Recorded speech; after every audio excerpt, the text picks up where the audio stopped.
Good morning class. আশা করি তোমরা সকলে খুব ভালো আছো। Welcome to right smart academy. আমি রয়েছি তোমাদের সাথে জিওগ্রাফির সুমন স্যার। আচ্ছা স্টুডেন্ট, গত কয়েকটি ক্লাসে আমরা কিন্তু তোমাদের বইতে যে দ্বিতীয় অধ্যায় রয়েছে কি যে বায়ুমণ্ডল, সেই বায়ুমণ্ডল সম্পর্কে কিন্তু আমরা পড়াশোনা শুরু করেছিলাম, তাই তো? সেখানে আমরা কি কি বিষয় নিয়ে আলোচনা করেছিলাম তোমাদের মনে আছে কি? বলো তো। Very good. বায়ুমণ্ডলের উপাদান সম্পর্কে, বায়ুমণ্ডলের ধারণা সম্পর্কে, তাই তো? এছাড়া আমরা বায়ুমণ্ডলের স্তরবিন্যাস সম্পর্কে জেনেছিলাম এবং বিশ্ব উষ্ণায়ন এবং তাপমণ্ডল সম্পর্কে কিন্তু আমরা বিস্তারিত জেনেছিলাম। আজকের এই ক্লাসটা আমি তোমাদের সাথে আলোচনা করব যে বিষয় নিয়ে, সেটি হলো বায়ুর চাপ বলয় ও বায়ুপ্রবাহ সম্পর্কে। দেখো, এই যে বিষয়টা বায়ুর চাপ ও বলয় এবং বায়ুপ্রবাহ, এটি অনেকটা বড় অধ্যায়, সেই জন্য আমি কয়েকটি পার্টে কিন্তু তোমাদের এই ক্লাসটা সম্পন্ন করব।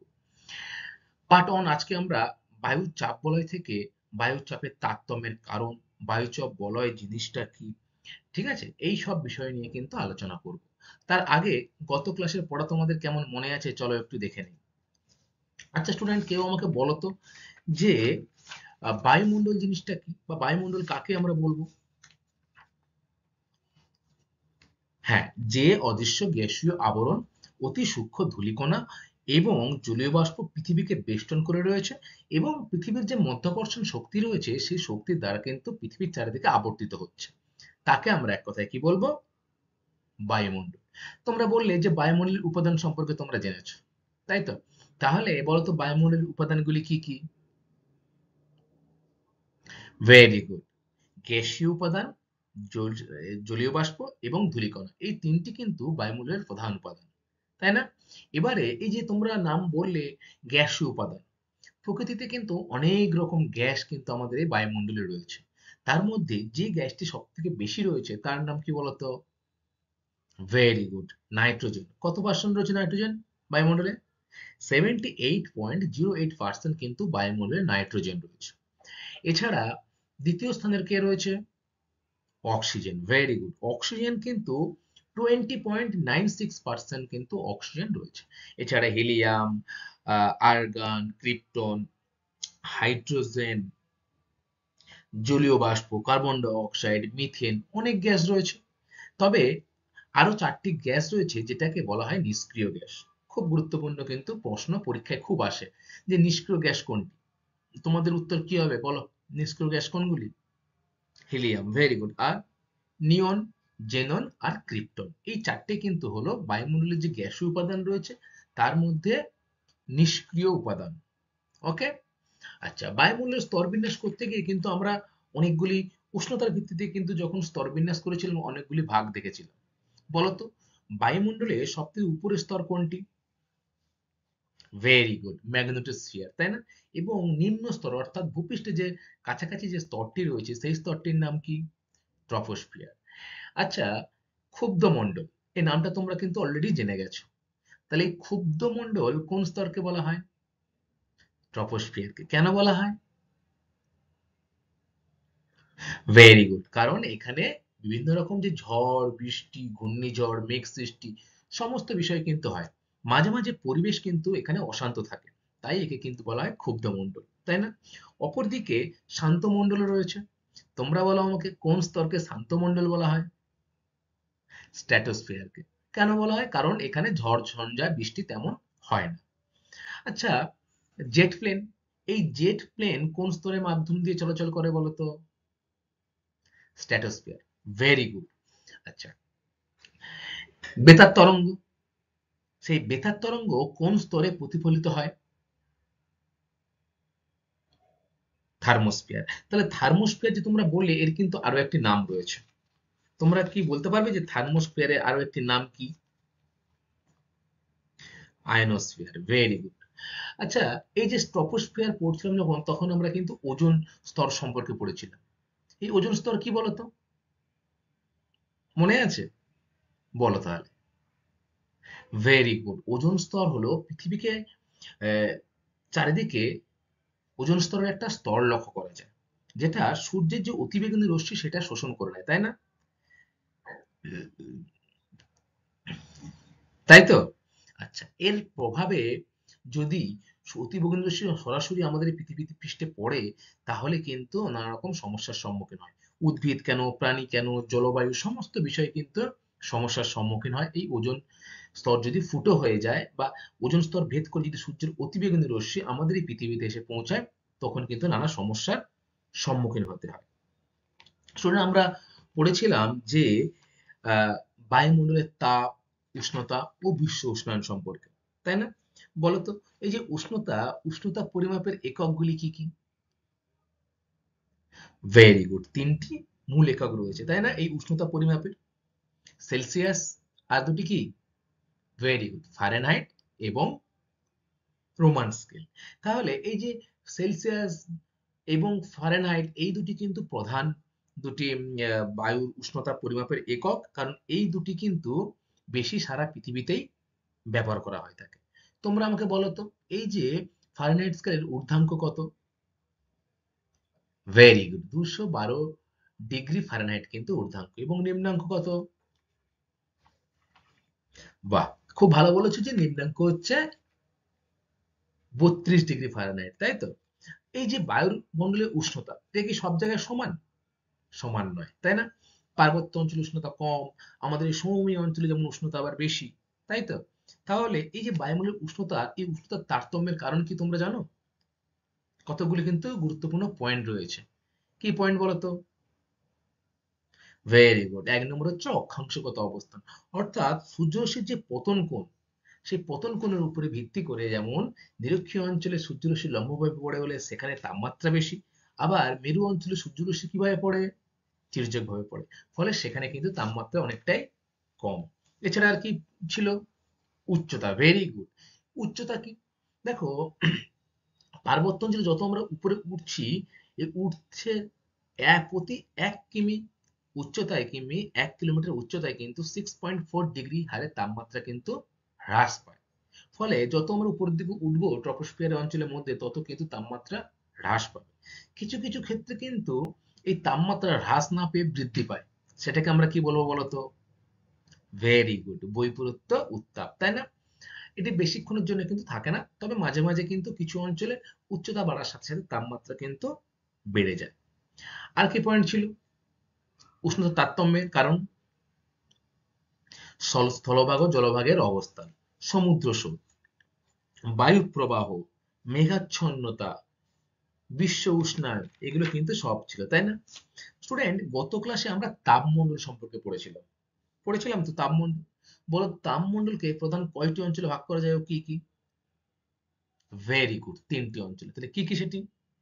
উষ্ণমণ্ডল, নাতিশীতোষ্ণ মণ্ডল আর হিমমণ্ডল। তোমরা আমাকে বলো, এই উষ্ণমণ্ডল কোন অঞ্চলের মধ্যে লক্ষ্য করা যায়? ভেরি গুড, নিরক্ষীয় অঞ্চলের আশেপাশের অঞ্চলে কিন্তু উষ্ণমণ্ডল রয়েছে, তাই না? কারণ এখানে কিন্তু সূর্য রশ্মি প্রায় লম্বভাবে কিরণ দেয়। আর হিমমণ্ডল কোন জায়গায়? হিম কথার অর্থই কিন্তু বরফ। তাহলে বলো, হিমমণ্ডল কোথায় কোথায় লক্ষ্য করা যায়? 66.5 ডিগ্রি উত্তর ও দক্ষিণ অক্ষাংশ থেকে 90 ডিগ্রি যে অবধি রয়েছে, অর্থাৎ মেরু অঞ্চল পর্যন্ত কিন্তু এই উত্তর এবং দক্ষিণে কিন্তু এই হিমমণ্ডল অঞ্চলটা অবস্থান করছে। আর মাঝখানের যেটুকু অংশ, সেটাকে নাতিশীতোষ্ণ মণ্ডল অবস্থান করছে, অর্থাৎ না শীত না উষ্ণ।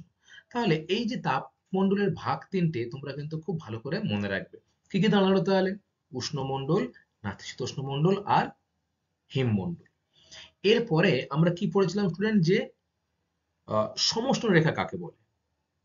বলতো, সমষ্ণ রেখা কাকে বলে? বাহ, খুব ভালো বলেছে যে পৃথিবীর সম উষ্ণতার স্থানগুলিকে মানচিত্রে যে মসৃণ রেখা দ্বারা দেখানো হয়, তাকে আমরা কিন্তু বলবো সমষ্ণ রেখা। অর্থাৎ পৃথিবীর যে স্থানগুলোতে মোটামুটি উষ্ণতা একই রকম থাকে, সেই স্থানগুলোকে কিন্তু আমরা একটা স্কেলের মাধ্যমে বা মানচিত্রে কিন্তু সেটাকে আমরা একটা রেখার মাধ্যমে দেখাচ্ছি, সেটাকে কিন্তু আমরা বলছি কি, যে সমষ্ণ রেখা। আর আমরা কি পড়েছিলাম গত ক্লাসে? গ্রিন হাউস এবং বিশ্ব উষ্ণায়ন সম্পর্কে পড়েছিলাম। বলতো, এই যে বিশ্ব উষ্ণায়নের প্রভাবগুলি কি কি? অর্থাৎ বিশ্ব উষ্ণায়ন তো হচ্ছে, এর প্রভাবে কি কি ক্ষয়ক্ষতি বা কি কি, কোন দিকে আমাদের এই পৃথিবী এগোচ্ছে? ভেরি গুড, যে মেরু অঞ্চলে বরফ গলছে এবং হিমবাহ অঞ্চলেও কিন্তু, অর্থাৎ উচ্চ পার্বত্য অঞ্চলে যেমন হিমালয়, রকি, আন্দিজ এই পর্বতের যে হিমবাহ রয়েছে সেগুলো কিন্তু গলে বরফে পরিণত হচ্ছে, তাই না? ফলে কি হবে, সমুদ্র পৃষ্ঠের যে জল সেটি কিন্তু ধীরে ধীরে উচ্চতা বৃদ্ধি পাবে, তাই তো? নাম্বার দুই, সেটাই পয়েন্ট, সমুদ্র পৃষ্ঠের উচ্চতা বৃদ্ধি। এছাড়া আর কি রয়েছে গ্রিন হাউস গ্যাসের প্রভাবের ফলে, বলো? অধঃক্ষেপণের প্রকৃতি পরিবর্তন, অর্থাৎ যে সময় বৃষ্টি হওয়ার কথা সেই সময় বৃষ্টি হচ্ছে না, আবার যেই সময়ে বৃষ্টি হওয়ার কথা না তখন বৃষ্টি হচ্ছে, অর্থাৎ এই যে অধঃক্ষেপণ মানে কি, বৃষ্টিপাত, এই বৃষ্টিপাতের কিন্তু পরিবর্তন ঘটছে। আমাদের ভারতবর্ষ জলবায়ু কি প্রকৃতির? মৌসুমী প্রকৃতির, তাই না? Very good. তাহলে মৌসুমের আগমনের সাথে সাথে জুন জুলাই মাসে কিন্তু বর্ষা আমাদের এখানে প্রবেশ করে। কিছু কিছু ক্ষেত্রে এই বিশ্ব উষ্ণায়নের প্রভাবে কোনো সময় বর্ষা খুব তাড়াতাড়ি চলে আসছে, আবার নির্দিষ্ট সময় থেকে পরেও কিন্তু বর্ষা আমাদের ভারতবর্ষে প্রবেশ করছে। এর ফলে কি হয়, আগে আসলে বৃষ্টি বেশি হলে বন্যা হয়ে যাবে, আবার দেরিতে যদি আসে মৌসুমী বায়ু তাহলে কিন্তু আবার অনাবৃষ্টিতে খরার সৃষ্টি হবে। তাহলে এগুলো কিন্তু বর্তমানে বিশ্ব উষ্ণায়নের ফলে প্রভাব লক্ষ্য করা যাচ্ছে। এছাড়া আর কি ছিল, শস্য উৎপাদনের হ্রাস বৃদ্ধি, কৃষি পদ্ধতির কিন্তু পরিবর্তন ঘটাতে হচ্ছে। এছাড়া এল নিনো এবং লা নিনার কিন্তু পৃথিবীব্যাপী এর ব্যাপক একটা প্রভাব আমরা লক্ষ্য করতে পারছিলাম। তাহলে ঠিক আছে স্টুডেন্ট, গত ক্লাসে আমরা এই সম্পর্কেই আলোচনা করেছিলাম যে গ্রিন হাউস গ্যাস ও বিশ্ব উষ্ণায়ন। এরপরে আজকে দেখো আমরা বায়ুর চাপ বলয় ও বায়ু প্রবাহ সম্পর্কে আলোচনা করব। তাহলে চলো শুরু করি আজকে বায়ুর চাপ বলয় সম্পর্কে। বায়ুর চাপ কি, প্রথমে আমাদের জানতে হবে এই যে বায়ুর চাপটা কি। তোমরা আগেই জেনেছো যে বায়ুমণ্ডলের যে উপাদানগুলি সেগুলো কিন্তু হলো গ্যাসীয় উপাদান, ধূলিকণা আর জলীয় বাষ্প, তাই তো? এগুলো পৃথিবীর চারিদিকে বেষ্টন করে রয়েছে এবং মাধ্যাকর্ষণ শক্তির দ্বারাই কিন্তু এগুলো পৃথিবীর চারিদিকে আবর্তিত হচ্ছে, তাই তো? তাহলে পৃথিবীর মাধ্যাকর্ষণে বায়ুমণ্ডলের যে গ্যাসীয় উপাদানগুলি রয়েছে বা অণুগুলো রয়েছে সেগুলো অবিরাম সংঘর্ষে সমুদ্রপৃষ্ঠের প্রতি একক স্থানের উপর যে বল প্রয়োগ করে তাকে আমরা কি বলবো, বায়ুচাপ। অর্থাৎ এই যে আহ, অণুগুলি রয়েছে যেগুলো কি, যে বায়ুমণ্ডলের গ্যাসীয় উপাদানের অণুগুলি সেগুলি কিন্তু একে অপরের সাথে সংঘর্ষ হয়ে ভাঙছে এবং আহ, একটা বল প্রয়োগ করছে, যেই বলটাকে আমরা কি বলবো, বায়ুর চাপ। এবারে দেখো বায়ুচাপের একক কি? মিলিবার হলো বায়ুচাপ মাপার একক। ভেরি ইম্পর্টেন্ট, তোমরা খুব ভালো করে মনে রাখবে যে মিলিবার হলো কিন্তু বায়ুচাপ মাপার একক। 1 মিলিবার এমন একটি শক্তি যা প্রতি বর্গ সেমিতে 1000 ডাইন চাপ দেয়। তাহলে প্রতি বর্গ সেমিতে কত ডাইন চাপ দেয় বায়ু 1 মিলিবারে? 1000 ডাইন কিন্তু চাপ দেয়। উত্তর গোলার্ধে 45 ডিগ্রি অক্ষরেখার এবং 15 ডিগ্রি সেলসিয়াস উষ্ণতায় সমুদ্রপৃষ্ঠে গড় যে বায়ুচাপ সেটা 1013.25 মিলিবার বা 760 মিলিমিটার পারদস্তম্ভের উচ্চতার সমান। এটি হলো পৃথিবীর প্রমাণ বায়ুচাপ। তাহলে কি বলছে যে 45 ডিগ্রি যে অক্ষরেখা রয়েছে সেই 45 ডিগ্রি অক্ষরেখা এবং যেখানে উষ্ণতা 15 ডিগ্রি সেলসিয়াস সেখানে কিন্তু সমুদ্রপৃষ্ঠের গড় বায়ুচাপ 1013.25 মিলিবার, যাকে আমরা মিলিমিটার কথা বলছি যে 770 মিলিমিটার এই পারস্তম্ভের উপরে কিন্তু পৌঁছে যাচ্ছে।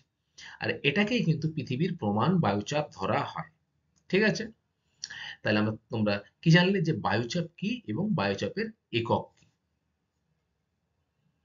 এরপরে রয়েছে দেখো স্টুডেন্ট বায়ুচাপের গুরুত্ব। এই যে বায়ুচাপ কি তোমরা জানলে, এবার এর গুরুত্ব কি? দেখো বায়ুমণ্ডলের যে তারতম্য বা বায়ুচাপের তারতম্যের কারণেই কিন্তু বায়ু প্রবাহটা সৃষ্টি হয়। নাম্বার দুই, বায়ুচাপের পরিবর্তনে আবহাওয়ার পরিবর্তন ঘটে। দেখো কখনো তোমরা নাম শুনেছো নিম্নচাপ, নাম শুনেছো তো? তাহলে এই যে বায়ুর চাপের ফলেই কিন্তু আবহাওয়া হঠাৎ করে পরিবর্তন হয়।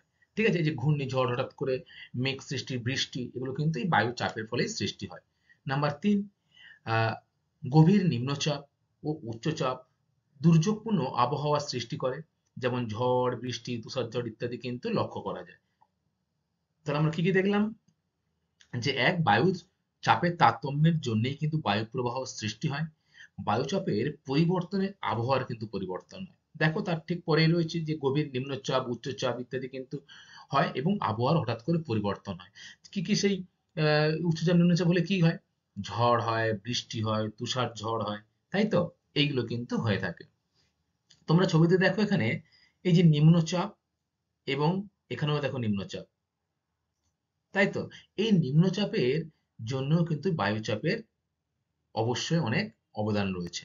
এরপর নাম্বার ৪ রয়েছে দেখো, আবহাওয়া মানচিত্রে বায়ুচাপের বণ্টন ও প্রকৃতি দেখে আবহাওয়ার পূর্বাভাস দেওয়া সম্ভব হয়। তাহলে আবহাওয়া মানচিত্র রয়েছে।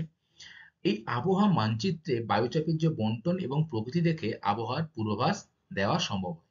তোমরা আমাকে বলো তো, আমাদের রাজ্য পশ্চিমবঙ্গ, সেই পশ্চিমবঙ্গে যে আবহাওয়া অফিস সেটি কোথায় অবস্থিত? তোমরা জানো আবহাওয়া অফিস কোথায় পশ্চিমবঙ্গে? Very good. আলিপুরে কিন্তু রয়েছে আমাদের আবহাওয়া অফিস, তাই না? সেখানে কি হয় যে আগে থেকে ঝড় বৃষ্টি বা ঘূর্ণিঝড় এগুলোর কিন্তু পূর্বাভাস দেওয়া হয়। তাহলে বায়ুচাপের গুরুত্ব তোমরা জানলে। এরপরে রয়েছে দেখো স্টুডেন্ট, বায়ুর চাপ পরিমাপক যন্ত্র। ৪টি প্রধান চাপ পরিমাপক যন্ত্র রয়েছে বায়ুর। সেগুলি কি কি?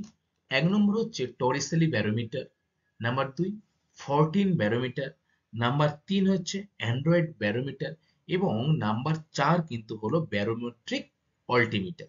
এবারে প্রতিটা সম্পর্কে আমাদের কিন্তু জানতে হবে যে বায়ুর চাপ পরিমাপক যন্ত্রগুলি কিভাবে কিন্তু কাজ করে। দেখো নাম্বার 1 কি রয়েছে? Torricelli barometer. টরিসেলি ব্যারোমিটারের কাজ কি? ইতালির পদার্থবিদ টরিসেলি প্রথম বায়ুচাপ মাপক যন্ত্র আবিষ্কার করেন। তো যদি তোমাদের পরীক্ষায় প্রশ্ন আসে যে প্রথম বায়ুচাপ মাপার যন্ত্র কে আবিষ্কার করেন, তাহলে তোমাদের উত্তর কি হবে? টরিসেলি। তাহলে এই যে টরিসেলি বায়ুচাপ মাপক যন্ত্র আবিষ্কার করেছেন এবং তারই কিন্তু নাম অনুসারে এই যন্ত্রটির নামকরণ করা হয়েছে টরিসেলি ব্যারোমিটার। দেখো তোমরা এই যে ডান দিকে যে ছবিটি তোমরা লক্ষ্য করছো, এটি কিন্তু টরিসেলি ব্যারোমিটার। এখানে কিন্তু এই যে স্থানটিতে এটি কিন্তু পুরো পারদে ভর্তি, ঠিক আছে? এটা তোমার কি কাঁচের নল এবং এটা কিন্তু হচ্ছে শূন্যস্থান বা ফাঁকা জায়গা। আর এগুলো কিন্তু পুরোটাই পারদের সৃষ্টি। আর এই যে এটা কিন্তু বায়ুর চাপ, ঠিক আছে? তাহলে এই যন্ত্রের সাহায্যে কিন্তু আমরা খুব সহজেই বায়ুর চাপটা কত সেটা কিন্তু আমরা পরিলক্ষিত করতে পারি। দেখো এই যে 760 mm, এখান থেকে এই হাইটটা কিন্তু নেওয়া হচ্ছে। তো এটা কিন্তু বায়ুর চাপ মাপার যন্ত্র, যার নাম হচ্ছে টরিসেলি ব্যারোমিটার। আবিষ্কার করেছেন কে? পদার্থবিদ টরিসেলি। আচ্ছা, এরপরে ২ নম্বর রয়েছে দেখো স্টুডেন্ট, ফরটিন ব্যারোমিটার। এই যে ডান দিকের ছবিটা দেখছো, এটি কিন্তু হলো ফরটিন ব্যারোমিটার। এই যন্ত্রে বায়ুর চাপ নির্ভুলভাবে পরিমাপ করা যায়। তাহলে বায়ুর চাপ যদি আমরা নির্ভুলভাবে পরিমাপ করতে চাই তাহলে কি লাগবে আমাদের? Fourteen barometer. দেখো এই ব্যারোমিটারে মূল স্কেলের সাথে ভার্নিয়ার স্কেল যুক্ত থাকে এবং পারদ পারদতলকে সর্বদা একই তলে রাখা হয়। যে 14 এর আবিষ্কারক। তাহলে কি বলছে যে ব্যারোমিটারের মূল স্কেলের সাথে কিন্তু একটি ভার্নিয়ার স্কেল থাকে। দেখো এটি মূল স্কেল, তার সাথে কিন্তু একটি ভার্নিয়ার স্কেল থাকে। পারদপাত্রের পারদতলকে সর্বদা একই তলে রাখা হয় এবং এটির কিন্তু যে আবিষ্কার করেছেন তার নাম কিন্তু J14, যার নাম অনুসারেই কিন্তু রাখা হয়েছে 14 ব্যারোমিটার। তাহলে আমরা কি কি জানলাম? যে বায়ুর চাপ পরিমাপক যন্ত্র কিন্তু হলো টরিসেলি ব্যারোমিটার এবং 14 ব্যারোমিটার। আচ্ছা বলো তো, এই যে বায়ুর চাপ মাপক আমরা যন্ত্র পড়লাম, বায়ুর চাপের যে একক, সেই বায়ু চাপের একক কি বা বায়ুর চাপ মাপার এককের নাম কি বলতো? Very good. বায়ুর চাপ মাপার এককের নাম কিন্তু হলো মিলিবার, তাই তো? আচ্ছা, এরপরে ৩ নম্বর রয়েছে দেখো, অ্যান্ড্রয়েড ব্যারোমিটার। দেখো এই যে ছবিটা দেখছো তোমরা, এটাই কিন্তু হলো অ্যান্ড্রয়েড ব্যারোমিটার। কি? এই ব্যারোমিটারে কোনো তরল থাকে না। তাহলে কি হলো? এই ব্যারোমিটারে কোনো তরল থাকে না। দেখো কোনো তরল কিন্তু নেই। পারদ ছিল আগেরগুলোতে। এটা কি পারদ আছে? না। টরিসরি 14 এগুলো কিন্তু পারদের সাহায্যে কিন্তু বায়ুচাপ মাপা হয়, কিন্তু এটাই কিন্তু নয়। এটি আকারে ছোট এবং সহজে বহন করে এবং ব্যবহার করা যায় বাড়িতে, এছাড়া নৌকা ও ছোট বিমানে এই যন্ত্র কিন্তু ব্যবহার করা হয়। ফরাসি বিজ্ঞানী জে ভিদি এর আবিষ্কারক। তাহলে অ্যান্ড্রয়েড ব্যারোমিটারের আবিষ্কারককে জে ভিদি। এই অ্যান্ড্রয়েড ব্যারোমিটার কোথায় কোথায় ব্যবহৃত হয় স্টুডেন্ট? Very good. বাড়িতে, নৌকাতে, ছোট বিমানে কিন্তু এই বায়ুর চাপ মাপার জন্য এই অ্যান্ড্রয়েড ব্যারোমিটার কিন্তু ব্যবহৃত হয়। এরপরে রয়েছে দেখো নাম্বার 4, ব্যারোমেট্রিক অল্টিমিটার। উচ্চতা বৃদ্ধির সাথে বায়ুচাপের তারতম্য এতে ধরা পড়ে। তাহলে কি, উচ্চতা যত বৃদ্ধি পাবে তত বায়ুচাপ তো কম বেশি হবে। বায়ুর ঘনত্ব যেখানে বেশি সেখানে কি হয়, বায়ুর চাপ বেশি। এবং যত আমরা উচ্চতা উপর দিকে উঠবো তত বায়ুর চাপ কিন্তু কম, তাই না? তাহলে এই যে উচ্চতা বৃদ্ধির সাথে সাথে বায়ুর চাপে কিন্তু পরিবর্তন হয়। এবারে উচ্চতা বৃদ্ধির সাথে সাথে আমাদের উপরে কি বিমান চলে, হেলিকপ্টার চলে, চলে তো আকাশে। তাহলে সেই সমস্ত জায়গায় কিন্তু এই ব্যারোমেট্রিক অল্টিমিটার কিন্তু ব্যবহার করা হয়। বিমানে, হেলিকপ্টারে, প্লেনে, এগুলো কিন্তু এই অল্টিমিটার, যেটা ব্যারোমেট্রিক বলা হচ্ছে, সেই ব্যারোমেট্রিক অল্টিমিটার কিন্তু সেটিতে ব্যবহার হয়। এছাড়া কিছু কিছু স্মার্টফোন, যেমন Galaxy, Motorola, zoom, Apple iPhone 6, Apple iPhone 6 plus, এই যে কিছু কিছু মোবাইল রয়েছে বা অ্যান্ড্রয়েড বা স্মার্টফোন রয়েছে, সেগুলোতেও কিন্তু বর্তমানে বায়ুচাপের জন্য তথ্য কিন্তু পাওয়া যায়। তাহলে তোমরা জানলে যে বায়ুর যে চাপ পরিমাপক যন্ত্রগুলি কি কি, বলো তো কি কি? প্রথম দুটি কি ছিল? Very good.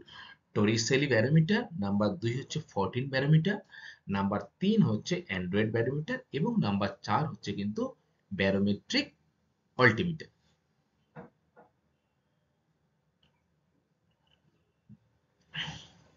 স্টুডেন্ট, এর পরে রয়েছে দেখো বায়ুচাপের তারতম্যের কারণ। অর্থাৎ বায়ুচাপ কিন্তু সব জায়গায় সমান নয়, তাই না? তাহলে এই যে বায়ুচাপ পৃথিবীর নিচের দিকে, ভূপৃষ্ঠ দিকে যত উপরে উঠবে তত বায়ুচাপ কম হচ্ছে।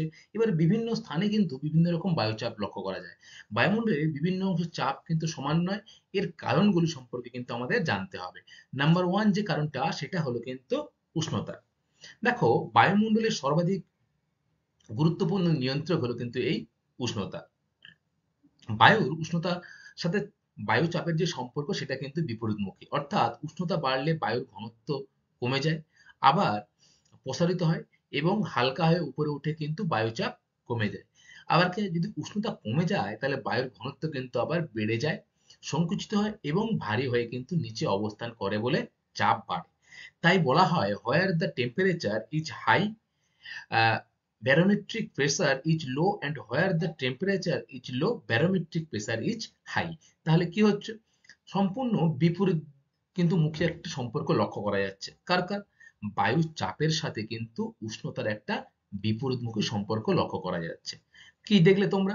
দেখলে যে অঞ্চলে বায়ুর উষ্ণতা বা ঘনত্ব কিন্তু, উষ্ণতা বাড়ছে, ঘনত্ব কমে যাচ্ছে, সাথে সাথে বায়ু প্রসারিত হচ্ছে। আবার যেখানে উষ্ণতা কমে যাচ্ছে সেখানে কিন্তু আবার বায়ুর উষ্ণতা বেড়ে যাচ্ছে। তাহলে একটা বিপরীতমুখী অবস্থান তোমরা লক্ষ্য করছো। সেই জন্যেই কিন্তু উষ্ণতা বায়ুমণ্ডলের সর্বাধিক গুরুত্বপূর্ণ একটি নিয়ন্ত্রক, এবং বায়ুমণ্ডলকেও বা বায়ুর চাপের যে তারতম্যের প্রধান কারণ কিন্তু হলো এই উষ্ণতা। দেখো, এই যে টেম্পারেচার, যে অঞ্চলে টেম্পারেচার এরকম হাই বা উষ্ণতা বেড়ে যাবে, সেখানে কিন্তু বায়ুর ঘনত্ব কমে যাবে এবং সেটি কিন্তু প্রসারিত হবে, এবং হালকা হয়ে সেটি কিন্তু কোন দিকে উঠবে, উপরের দিকে উঠে যাবে। ফলে নিচের দিকের অংশে কিন্তু বায়ুর ঘনত্ব বেড়ে যাবে, এবং বায়ুর যে চাপ সেটাও কিন্তু কমে যাবে। এইভাবে বায়ুর চাপের তারতম্য কিন্তু লক্ষ্য করা যায়। আচ্ছা, 1 নম্বর। এরপরে 2 নম্বর রয়েছে দেখো উচ্চতা। আমরা জানি যে বায়ু উচ্চতা বাড়ার সাথে সাথে উষ্ণতাও বৃদ্ধি পায়, পায় তো? বলতো, যে প্রতি 1000 মিটার উচ্চতায় কত ডিগ্রি তাপমাত্রা বৃদ্ধি পায়? Very good. প্রতি 1000 মিটার উচ্চতায় 6.4 ডিগ্রি হারে কিন্তু তাপমাত্রা হ্রাস পায়। তাহলে উচ্চতা বৃদ্ধিতে বায়ুর ওজন ও ঘনত্ব কিন্তু কমতে থাকে। যেমন উচ্চতা বাড়লে উষ্ণতা কমতে থাকে, তাহলে ঘনত্ব কি হবে? ঘনত্ব কিন্তু কমতে থাকছে। বায়ুর চাপও কিন্তু কমে যায়। মহাকর্ষণ শক্তির কারণে বায়ুর যে কণাগুলি সেগুলি অধিকাংশ ভূপৃষ্ঠ সংলগ্ন অঞ্চলে অবস্থান করে বলে বায়ুর ঘনত্ব বেশি থাকে। আমি তোমাদের আগেই বলেছি যে এই যে বায়ুমণ্ডল সেটি কিন্তু এই পৃথিবীর যে মাধ্যাকর্ষণ শক্তি তার দ্বারা কিন্তু আকর্ষিত হয়ে পৃথিবীর চারিদিকে আবর্তিত হচ্ছে, তাই তো? ফলে অপেক্ষাকৃত ভারী জিনিসগুলো অর্থাৎ বায়ুর যে কণাগুলি অধিকাংশ ভূপৃষ্ঠ সংলগ্ন থাকে, কারণ তারা কিন্তু মাধ্যাকর্ষণ শক্তির দিকে বেশি আকর্ষিত হচ্ছে এবং বায়ুর চাপটাও কিন্তু এই অঞ্চলে অনেকটা বেশি লক্ষ্য করা যায়। ভূপৃষ্ঠে গড় 1000 মিটার উচ্চতা বৃদ্ধিতে 12.6 মিলিবার বায়ুচাপ কিন্তু কমে। ভেরি ইম্পর্টেন্ট, এটা কিন্তু বায়ুর চাপ, ঠিক আছে, উষ্ণতা নয়। তাহলে ভূপৃষ্ঠে 1000 মিটার উচ্চতায় অর্থাৎ 1 কিলোমিটার উচ্চতায় এই যে বায়ুর চাপ কত বৃদ্ধি পায় বা কত কমে, 12.6 মিলিবার কিন্তু কমে, বাড়ে না কিন্তু, হ্যাঁ। তাহলে বায়ুর চাপ যত উচ্চতা বাড়ছে তত কিন্তু বায়ুর চাপ কমছে, এটা কিন্তু মনে রাখবে। তাই পর্বতের উপরে বায়ুচাপ কম, সমভূমিতে কিন্তু বায়ুচাপ বেশি। এই যে আমাদের পর্বতে একটু উঠলে মাথা ঘোরে, তাই না? বা বমি বমি পায়, এগুলো কেন হয়? সেই অঞ্চলে কিন্তু বায়ুর চাপটা কম থাকে। হুম। সমভূমিতে কিন্তু এই লক্ষণগুলো লক্ষ্য করা যায় না, কারণ সমভূমিতে বায়ুর যে ঘনত্ব বা বায়ুর যে চাপ সেটা কিন্তু অনেকটা বেশি থাকে। তাহলে 2 নম্বর আমরা কি দেখলাম, যে উচ্চতা। এরপরে 3 নম্বর যে পয়েন্টটা রয়েছে সেটা দেখো, জলীয় বাষ্প। কি না, জলীয় বাষ্প। জলীয় বাষ্পপূর্ণ বায়ু সাধারণত বায়ুর থেকে হালকা এবং ঘনত্ব কম বলে প্রসারিত হয়ে ঊর্ধ্বমুখী হয়। তাই জলীয় বাষ্পপূর্ণ বায়ু সূর্যের যে রশ্মি তার দ্বারা কিন্তু আহ, জলের যে সেখান থেকে জলীয় বাষ্প সৃষ্টি হয় এবং বায়ুতে হালকা হয়ে কিন্তু সেটা ঘনত্ব কমে যায় এবং প্রসারিত হয়। আর কোন দিকে ওঠে? ঊর্ধ্বমুখী ওঠে। দেখো এই যে জলীয় বাষ্প ঊর্ধ্বমুখী হচ্ছে এবং এখানে কিন্তু ঘনত্ব কম থাকে কিন্তু, হুম, ফলে ঊর্ধ্বমুখী হচ্ছে।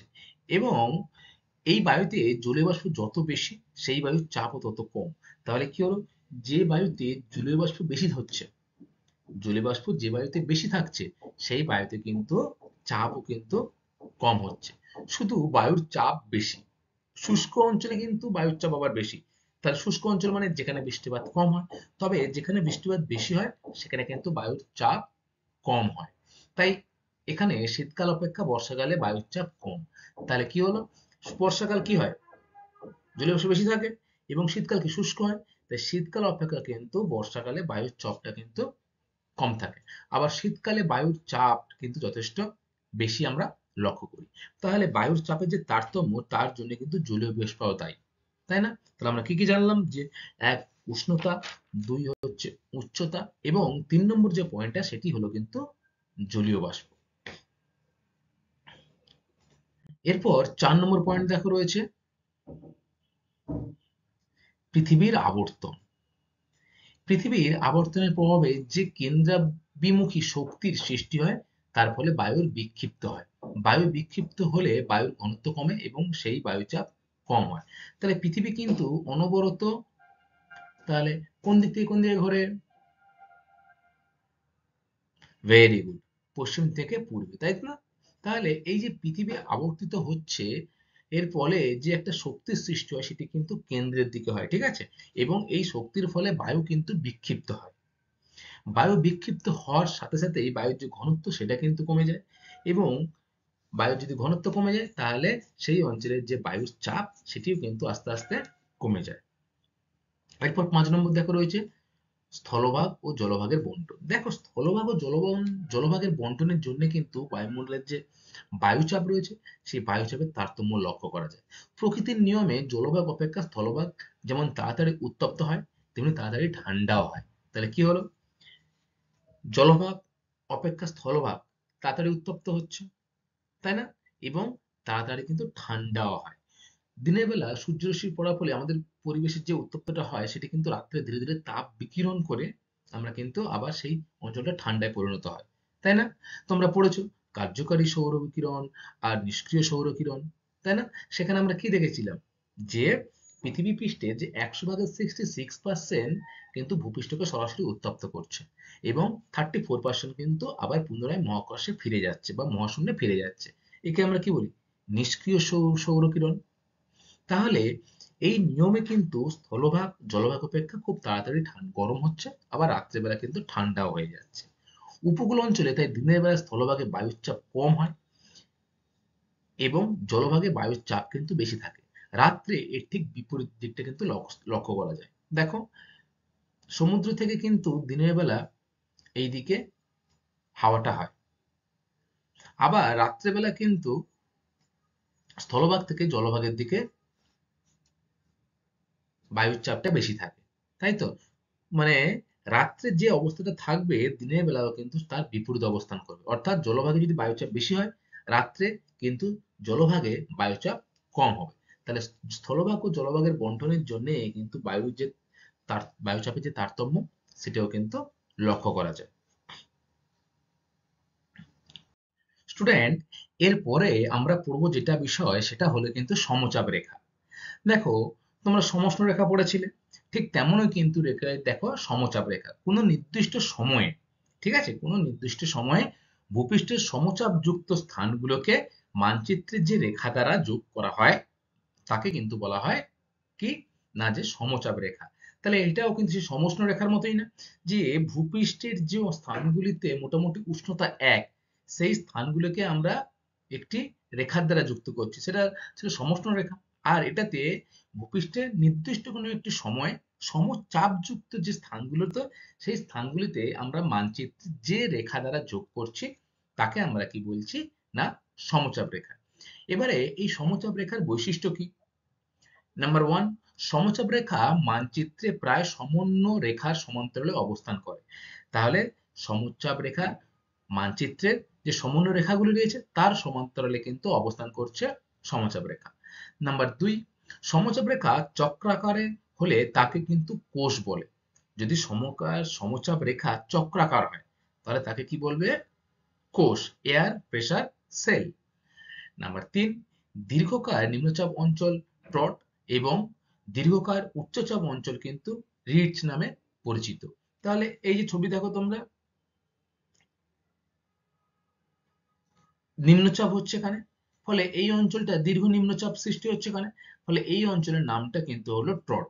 এবং যে উচ্চচাপ, দীর্ঘ উচ্চচাপের সৃষ্টি হচ্ছে, অর্থাৎ কিন্তু সমচাপ রেখা কিন্তু একটা সমান রেখা দ্বারা কিন্তু হলো না, তাই না? সামান্য নিচে নেমে গেল বা অনেকটাই নিচে নেমে গেল, ফলে এখানে নিম্নচাপের সৃষ্টি হলো। আবার যখন এই রেখা থেকে এটি উপর দিকে উঠে যাচ্ছে, তখন তাকে আমরা কি বলছি? উচ্চচাপ। এই উচ্চচাপটাকে অঞ্চলটাকে কি বলা হয়? রিডজ। আচ্ছা, তাহলে তোমরা জানলে যে সমচাপ রেখা কাকে বলে এবং এর কি কি যে বৈশিষ্ট্য রয়েছে সেগুলো সম্পর্কে কিন্তু তোমরা জানলে। এর পরে রয়েছে দেখো স্টুডেন্ট, যে সমচাপ রেখার গুরুত্ব। কি গুরুত্ব রয়েছে এই সমচাপ রেখার? নাম্বার ওয়ান, আবহাওয়া মানচিত্র সমচাপ রেখাগুলিকে অবস্থান ও গতি প্রগতি দেখে আবহাওয়া বিজ্ঞানীরা কিন্তু আবহাওয়ার পূর্বাভাস দেন। তাহলে আমরা একটু আগের ছবিটায় দেখলাম যে সমচাপ রেখা কোথাও নিচের দিকে নেমে গেলে তখন কিন্তু নিম্নচাপ সৃষ্টি হচ্ছে গভীর, আবার বেশি উপরে উঠে গেলে গভীর উচ্চচাপের সৃষ্টি হচ্ছে। ফলে আবহাওয়া বিজ্ঞানীরা কিন্তু খুব সহজেই কোনো অঞ্চলে যে কখন নিম্নচাপ বা কখন উচ্চচাপ সৃষ্টি হবে সেটি কিন্তু পূর্বাভাস দিয়ে দিতে পারছেন। তাহলে সমচাপ রেখার গুরুত্ব তোমরা একটা জানলে, যে কোনো অঞ্চলে আগে থেকে পূর্বাভাস দেওয়া যায়। দেখো, যেমন এই অঞ্চলে কি হয়েছে, সমচাপ রেখা কিন্তু চক্রাকারে অবস্থান করছে। নাম্বার দুই, রেখাগুলির দূরে দূরে অবস্থান শান্ত আবহাওয়া এবং কাছাকাছি অবস্থান কিন্তু দুর্যোগপূর্ণ আবহাওয়াকে পরিচয় দেয়। তাহলে যদি সমচাপ রেখাগুলি পরস্পরের কাছাকাছি থাকে, তখন কি হবে? দুর্যোগপূর্ণ আবহাওয়া। এবং যখন সমচাপ রেখাগুলো দূরে থাকবে একে অপরের থেকে, তখন আমরা কি বলবো? যে এই রেখাগুলির দ্বারা কি বোঝা যায়? যে আবহাওয়া কিন্তু শান্ত থাকবে।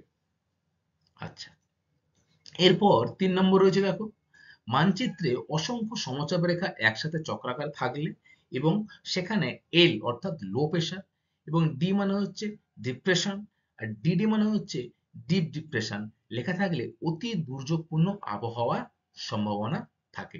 তাহলে অতি দুর্যোগপূর্ণ আবহাওয়া মানে যে সেখানে কিন্তু খুব ঝড় বৃষ্টি প্রবল বেগে কিন্তু আসতে চলেছে। তাহলে কোথায়? যেখানে এল লেখা থাকবে এবং যেখানে ডিডি লেখা থাকবে, সেখানে কিন্তু প্রবল ঝড় বৃষ্টির সম্ভাবনা থাকে। প্রাকৃতিক দুর্যোগ হয় এগুলো, যেমন বৃষ্টি বা ঝড় ঝঞ্ঝা, এগুলো কিন্তু সম্ভাবনা থাকে। এবং এইচ লেখা থাকলে কি হবে? High pressure. এইচ লেখা থাকলে কিন্তু পরিষ্কার আবহাওয়াকে কিন্তু বহন করবে। তাহলে তোমরা কি দেখলে? যে এইচ, দেখো এখানে এইচ লেখা রয়েছে তো, তাহলে এটি কিন্তু পরিষ্কার আবহাওয়া। দেখো উপরে মেঘ সৃষ্টি হয়নি, হয়েছে? তাহলে এখানে কিন্তু এইচ লেখা, হাই প্রেসার রয়েছে, ফলে এখানে কিন্তু পরিষ্কার আকাশ লক্ষ্য করা যাচ্ছে। আর এখানে দেখো এল লেখা, অর্থাৎ প্রেসার লো, ফলে এই অঞ্চলে কিন্তু প্রবল বৃষ্টি, ঝড় ইত্যাদি হতে পারে। এবং যদি ডিডি থাকে অর্থাৎ ডিপ ডিপ্রেশন, তাহলে কিন্তু অতি দুর্যোগপূর্ণ আবহাওয়াকে নির্দেশ করছে এই অঞ্চল। তাহলে তোমরা জানলে যে সমচাপ রেখার গুরুত্ব কি, তাই তো? আচ্ছা, এরপরে আমরা দেখবো যে বায়ুচাপের ঢাল কিভাবে নির্ণয় করা হয়। দেখো এখানে লেখা আছে বায়ুচাপের ঢাল, তাই তো? অর্থাৎ যে বায়ু চাপ দিচ্ছে সে ঢালটা কিভাবে অবস্থান করছে, মাঝারি কি কম কি খাড়া ঢাল। দেখো সমচাপ রেখার সাথে সমকোণে উচ্চচাপ থেকে নিম্নচাপের দিকে প্রতি একক দূরত্ব বায়ুমণ্ডলের যে পার্থক্য তা হলো বায়ুচাপের ঢাল বা বায়ুচাপের অবক্রম। তাহলে কি বললো, যে সমচাপ রেখার সাথে সমকোণে উচ্চচাপ আর নিম্নচাপ এই দুটোর মধ্যে উচ্চচাপ থেকে নিম্নচাপের দিকে যদি একক দূরত্বে বায়ুচাপের যে পার্থক্য থাকবে তাকে আমরা বলবো বায়ুচাপের ঢাল বা বায়ুচাপের অবক্রম। বায়ুচাপের ঢাল প্রকাশ করা হয় মিলিবার পার দূরত্ব হিসেবে, কিমি বা মাইল এককেও কিন্তু দেখানো হয়। বায়ুচাপের ঢাল বাড়লে বায়ুর গতিবেগ বাড়ে। তাহলে যদি বায়ুচাপের ঢাল যদি খুব বেড়ে যাচ্ছে, ফলে বায়ুর গতিবেগও কিন্তু বেড়ে যাচ্ছে, এবং ঢাল কমলে গতিবেগ কিন্তু কম হয়। মানচিত্রে সমচাপ রেখাগুলি কাছাকাছি থাকলে বুঝতে হবে বায়ুচাপের ঢাল কিন্তু খুব বেশি, এবং দূরে দূরে থাকলে বুঝতে হবে বায়ুচাপের ঢাল কিন্তু কম।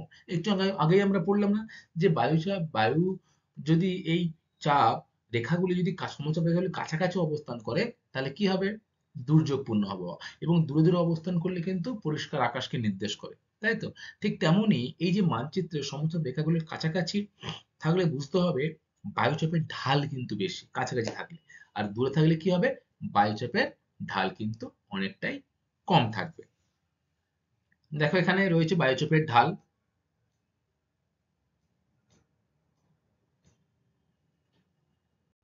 আচ্ছা, এরপরে দেখো রয়েছে বায়ুচাপ বলয়। বায়ুচাপ বলয় কি? উষ্ণতা, জলীয় বাষ্প, পৃথিবীর আবর্তন প্রভৃতি তারতম্যজনিত কারণে পৃথিবীর ৭টি অঞ্চলে কিন্তু নিম্নচাপ ও উচ্চচাপ বলয় অবস্থান করছে। তাহলে কি, আমরা তাহলে বায়ুচাপ বলয়কে কয় ভাগে ভাগ করতে পারি? ৭ ভাগে ভাগ করতে পারি, তাই না? তাহলে কার ভিত্তিতে? উষ্ণতা, জলীয় বাষ্প, পৃথিবীর যে আবর্তন প্রভৃতির ভিত্তিতে কিন্তু আমরা টোটাল যে অঞ্চলটা পৃথিবীর তাকে আমরা ৭টি অঞ্চলে নিম্নচাপ এবং উচ্চচাপ যে অবস্থান করছে তার আকারে কিন্তু ভাগ করতে পারি। সে ভাগগুলি কি কি? দেখো ১ নম্বর রয়েছে নিরক্ষীয় নিম্নচাপ বলয়। তাহলে কি, ১ নম্বর নিরক্ষীয় নিম্নচাপ বলয়, 0 ডিগ্রি, অর্থাৎ নিরক্ষরেখার যে অঞ্চল সেটাই হচ্ছে নিরক্ষীয় নিম্নচাপ বলয়। ২ নম্বর রয়েছে দেখো, এবং ৩ নম্বর কর্কটীয় ও মকরীয় উচ্চচাপ বলয়।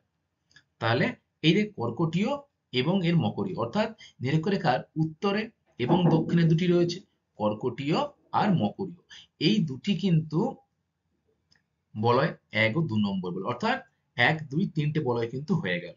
এরপরে ৪ ও ৫ নম্বর কি? দেখো ৪ ও ৫ রয়েছে সুমেরু বৃত্ত আর কুমেরু বৃত্ত, তাই তো? তাহলে সুমেরু বৃত্ত প্রদেশীয় নিম্নচাপ বলয় বা কুমেরু বৃত্ত প্রদেশীয় নিম্নচাপ বলয়, এই দুটি রয়েছে ৪ ও ৫। এবং শেষে রয়েছে দেখো ৬ এবং ৭ সুমেরু উচ্চচাপ বলয় আর কুমেরু উচ্চচাপ বলয়, অর্থাৎ উত্তর মেরু এবং দক্ষিণ মেরুর যে অংশ রয়েছে সেই দুটি কিন্তু আমরা ভাগ করছি যে বলয়, সেই দুটি বলয় হলো সুমেরু ও কুমেরু উচ্চচাপ বলয়। তাহলে পৃথিবীর এই যে জলীয় বাষ্প, তারপরে উষ্ণতা, ধূলিকণা, আবর্তন পৃথিবীর, এর ভিত্তিতেই কিন্তু এই ৭টি বায়ুচাপ বলয় কিন্তু ভাগ করা হয়েছে ৭টি ভাগে। ঠিক আছে স্টুডেন্ট, আজকের ক্লাসটা এই পর্যন্তই। আমি তোমাদের সাথে পরবর্তী ক্লাসে এই বায়ুচাপ বলয় সম্পর্কেই কিন্তু বিস্তারিত আলোচনা করব। আজকের ক্লাসটা কিন্তু এই পর্যন্তই। তবে যেটুকু আমরা পড়েছি সেখান থেকে কি কি গুরুত্বপূর্ণ প্রশ্ন পরীক্ষায় আসে, চলো সেটা আমরা একটু দেখে নিই।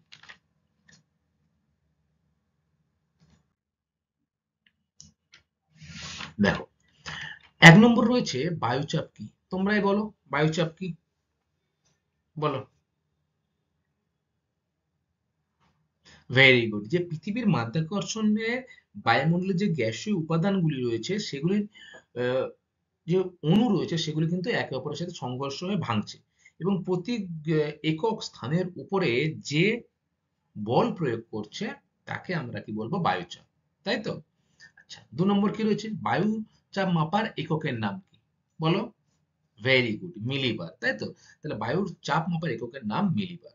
নাম্বার 3, বায়ুর চাপ পরিমাপক যন্ত্রগুলির নাম কি? বলো।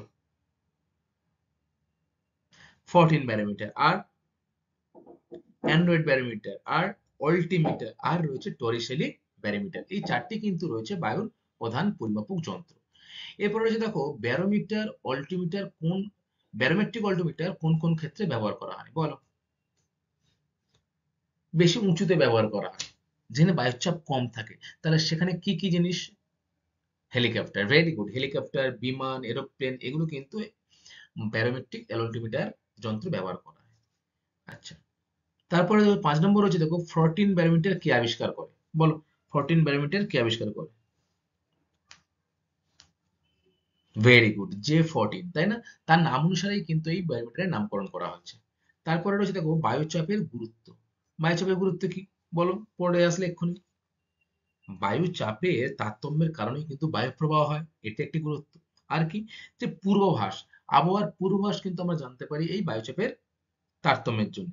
এছাড়া ঝড়, বৃষ্টি, এই যে প্রাকৃতিক দুর্যোগ, সেগুলি কিন্তু গভীর নিম্নচাপ, এগুলো কিন্তু আমরা আগে থেকে জানতে পারি। নাম্বার 7, সমচাপ রেখা কাকে বলে? বলো। খুবই সহজ। ভেরি গুড, যে কোনো নির্দিষ্ট সময়, তাই তো? কোনো নির্দিষ্ট সময়ে ভূপৃষ্ঠের সমচাপযুক্ত রেখা স্থানগুলিকে যখন আমরা মানচিত্রের রেখার দ্বারা প্রকাশ করব, তাকে আমরা বলবো সমচাপ রেখা। নাম্বার 8, বায়ুচাপ বলে কয় ভাগে ভাগ করা যায়? কি কি? 7 ভাগে ভাগ করা যায়। ভেরি গুড, কি কি? এক, নিরক্ষীয় নিম্নচাপ বলয়। এবারে নিরক্ষীয় নিম্নচাপ বলয়ে দুপারে 2 ও 3 রয়েছে, সেটি কি কি? যে কর্কটীয় এবং মকরীয় উচ্চচাপ। নাম্বার 4 এবং 5 হচ্ছে কুমরীয় এবং আর কি? সুমেরীয়। কুমেরুবৃত্ত এবং সুমেরুবৃত্ত কি? যে প্রদেশীয় নিম্নচাপ। এবং 5 এবং 6 হচ্ছে সুমেরু উচ্চচাপ এবং কুমেরু উচ্চচাপ বলয়। এই 6টা চাপ, এই 7টি চাপ বলয় সম্পর্কে আমরা পড়লাম শুধু ভাগগুলো। এর পরবর্তী ক্লাসে আমি তোমাদের সাথে এই চাপ বলয় সম্পর্কে কিন্তু বিস্তারিত আলোচনা করব। থ্যাংক ইউ ক্লাস, মনোযোগ দিয়ে শোনার জন্য ক্লাসটা। আশা করি তোমরা এই বায়ুর চাপ সম্পর্কে ধারণা তৈরি হয়েছে তোমাদের। Thank you.